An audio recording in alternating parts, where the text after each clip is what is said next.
cake. I don't want it. Just toss it.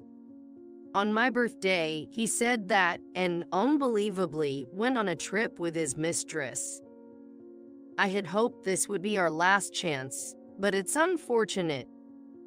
It seems I can't live with him anymore. Understood. Then I'll throw away the cake, as you say. Your cherished belongings too. And then I'll discard the one thing that's utterly useless to me. My name is Emily, a 28-year-old office worker. My husband, Jack, also works at a different company.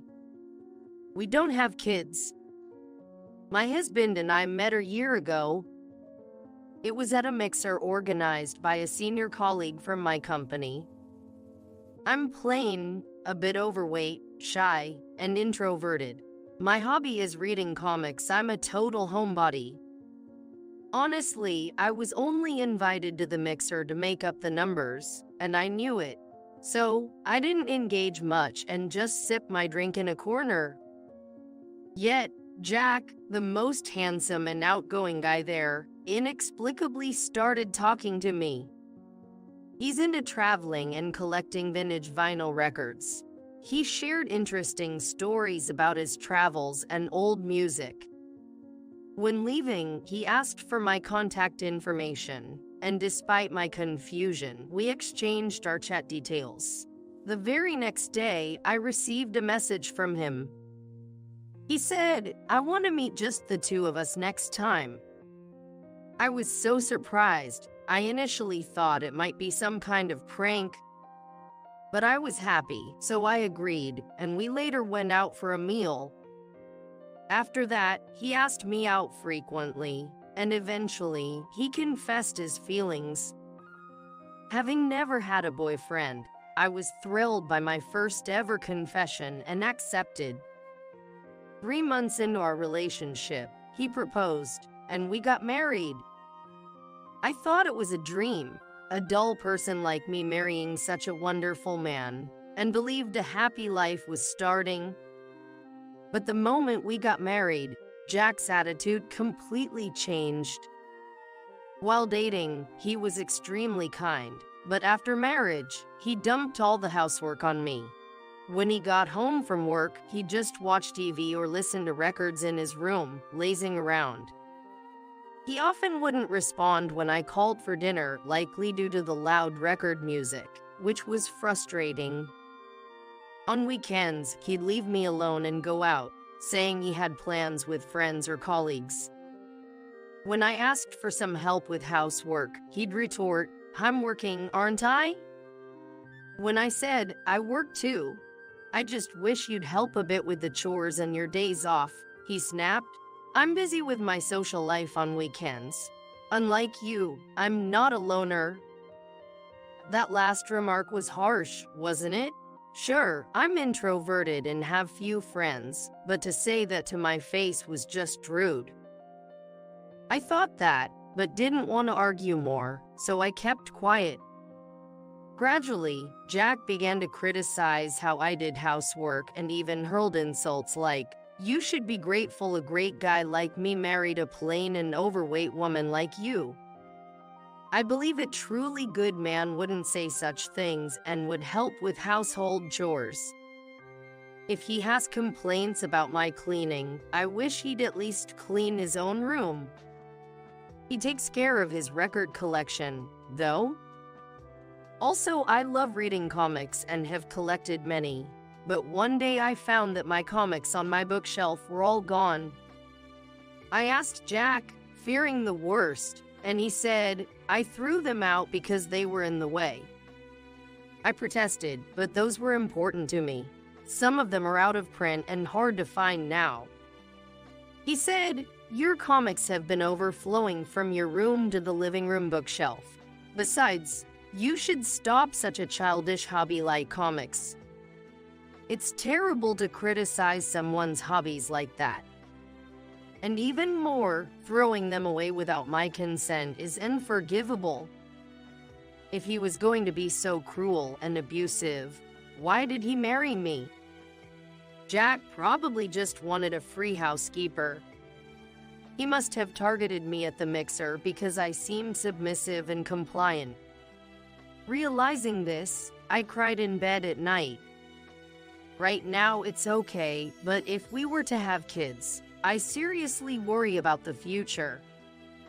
One day, while thinking this, my friend told me, I saw Jack with a woman who wasn't Emily, walking arm in arm in the hotel district yesterday. Yesterday, Jack said he was going out because he had a plan with his friend. I thought it was a male friend, and couldn't understand why he would lie and meet a woman. Could it be an affair? Thinking this, I hired a private investigator. And as expected, it turned out Jack was cheating. The other woman was his junior at work, named Jennifer. He had been cheating since right after our marriage, and most of the times he said he had plans with friends or colleagues. It was actually dates with Jennifer. I'm doing all the housework, and he dares to do this. I'll divorce him, I thought, and even consulted a lawyer. But still, I couldn't bring myself to hate Jack, who allowed even a plain and boring person like me to experience the dream of marriage, if only for a short while. So, I decided to give him one last chance. This Saturday is my birthday. If Jack celebrates it with me, I'll reconsider the divorce. During dinner, I said to Jack, "Jack, do you remember what day it is this Saturday?" What Saturday? Was there something? I was a bit shocked that he completely forgot. At this point, I had no expectations, but still continued the conversation. "It's my birthday." Oh, that's right. "Yes, and since it's a holiday, I was planning to buy a cake for us to eat together." Yay. "Okay? Promise me. Don't make any other plans, okay?" I told Jack emphatically as I got a curt response. Then came the Friday before my birthday. While we were having dinner, Jack said, "I have to go on a business trip tomorrow." "What? Tomorrow is my birthday. We promised to eat cake together. I've already made the reservation." He replied, "What can I do? It's work. You should be more understanding of your husband's job. Anyway, I'll be away for 2 days, returning Sunday evening. Pack my bags for me." "What about the cake I reserved?" I asked. Then he callously said, "I don't need it, just throw it away." What is that? I went to the trouble of reserving a cake for my special day, and he dismisses it so easily. That's terrible. But is it really a business trip? Suspicious, I checked his phone while he was in the bath. And there it was, an exchange with his mistress. How about going on a trip this Saturday, just for 2 days? Sounds great. I'd love to go to a spa resort, like Ashland maybe. Okay, I'll book a hotel. By the way, does your wife suspect anything? All good? It's fine, she's clueless. Actually, this Saturday is Emily's birthday. She wanted to celebrate together, but it's a hassle, and I don't want her asking for presents or anything. So, I thought I'd go on a trip with you.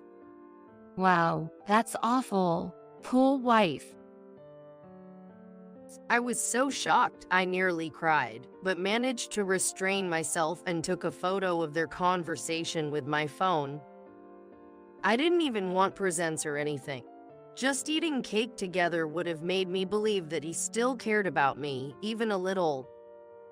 Seeing the texts with his mistress, I lost all hope. That's it, I'm done. And on the day of my birthday, at the front door, Jack shamelessly requested, "I'm going on a business trip, so clean up my room while I'm away." Okay, by the way, I'm going to pick up the cake I reserved today. Are you sure you want me to throw away your piece? Don't nag. I said it's fine. Got it. I'll clean your room, and I'll throw away anything else I think we don't need, okay? That's fine. I'm heading out now. He said, and left for his trip, which was not a business trip, but a getaway with his mistress. I had just confirmed, I'll throw away anything I think we don't need, is that okay? And he had said, that's fine. I've recorded this conversation on a voice recorder, so there's no going back now. So I entered Jack's room, vacuumed, and wiped the windows. Next was to dispose of unnecessary items. Old clothes, an abundance of stationery, and Jack's record collection. I remember how much money and effort he put into collecting these records. I was thinking about that. Then I gathered all these items and stored them in the shed. Then I placed the filled-out divorce papers on the living room table and left the house. Well, it's my special day, I'll enjoy it my way. First, I went to pick up the cake I reserved. After that, I checked into a fancy hotel room I had always wanted to visit and ate the cake there. Jack had said to throw it away, but I couldn't waste food, so I ate both portions.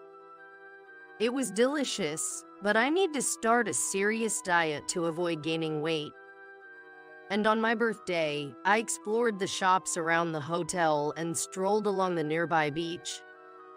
I had been so busy with housework on my days off, a leisurely holiday like this was a rare treat. As I was thinking this, Jack called on Sunday night. I didn't really want to answer, but I did.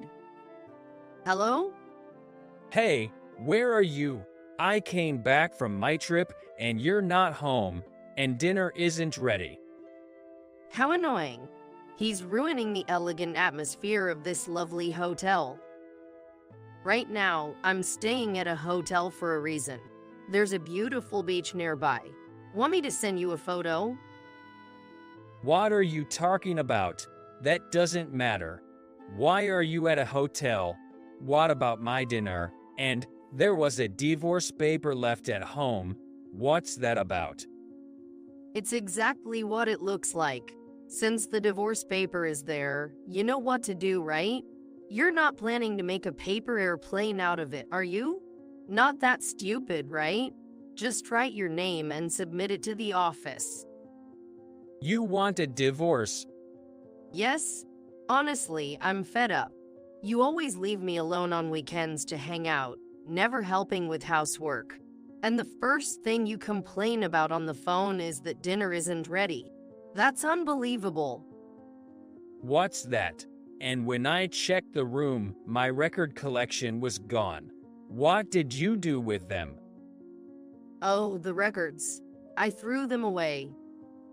His voice grew louder as I said that. You threw them away? Are you kidding me? Why? You know how much I cared for them. But you said it was okay to throw away anything I thought we didn't need when you left for your trip. So I threw them away. Want to hear the recording of that conversation? I have it on a voice recorder. You also threw away my comics, remember? That's because. Anyway, don't just leave divorce papers and go. Fine. Let's meet once and talk about it. So, a few days later, I honestly didn't want to meet Jack again, but I had no choice, so we arranged to talk at the lawyer's office. When I saw Jack after several days, his clothes were wrinkled, and his hair was a mess. I used to iron his clothes. I also remember the hair conditioner was about to run out. Maybe that's why his hair is a mess, but he should buy his own conditioner. Seeing him so disheveled, I wondered why I ever liked him. Good. I was worried that seeing Jack again might make me reconsider the divorce, but that was needless worry. Then the discussion started. First off, I want to say my desire for a divorce hasn't changed. This is the amount I think is fair for alimony. Looking at the amount I proposed, Jack yelled, $30,000. Emily, this is way too much for just not helping with housework. Just for not helping with housework? What is he talking about? It's not just that. I haven't forgotten all the times you verbally abused me, calling me fat and dull. And the final straw is this. Saying that, I presented the evidence of the affair I had gathered from the detective agency. Additionally, I showed him the photos of the smartphone conversation I had captured at that time. Cheating right after we got married, and going on a trip with your mistress on my birthday, saying it was a business trip. That's audacious. Considering all this, $30,000 is actually modest. Emily, you knew about the affair. Jack turned pale seeing the photo. Yes, you thought I was too dull to notice. Don't underestimate me. Also, remember how you threw away my precious comics. You also threw away my records. Now we're even. About the records. I lied about throwing them away. What?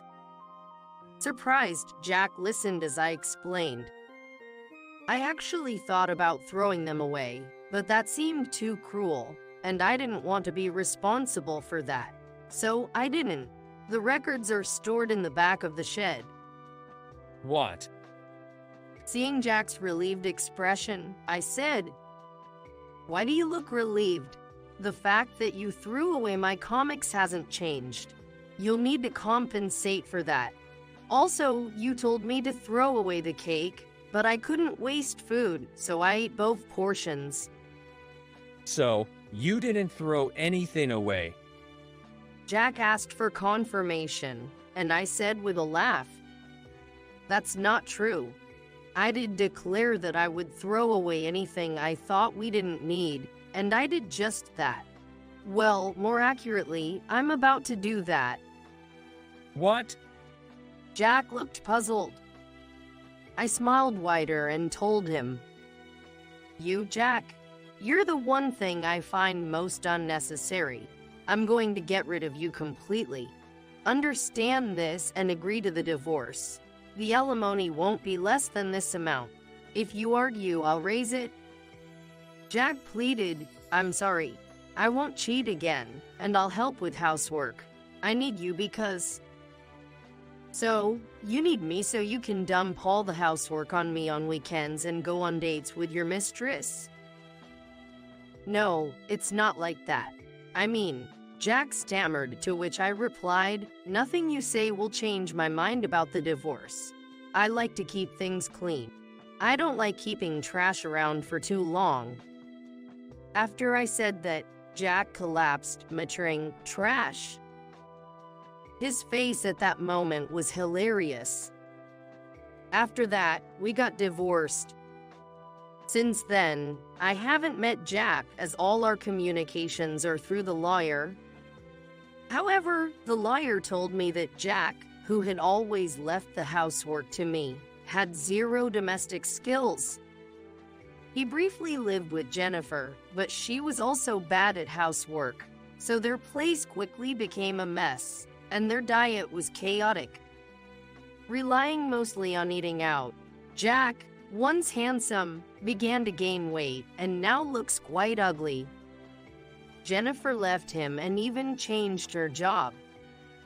Moreover, Jack's workplace affair with Jennifer became the talk of the office, making things awkward for him. Still, he can't quit because of the hefty alimony I demanded. I've changed jobs and moved, now enjoying living freely on my own. I no longer spend weekends bogged down with housework, and I'm happy without anyone's comments. Maybe it's the lack of stress, but I've been told I look brighter and have lost a bit of weight. If I lose more, even though I don't plan to see him again, I might be able to make him regret losing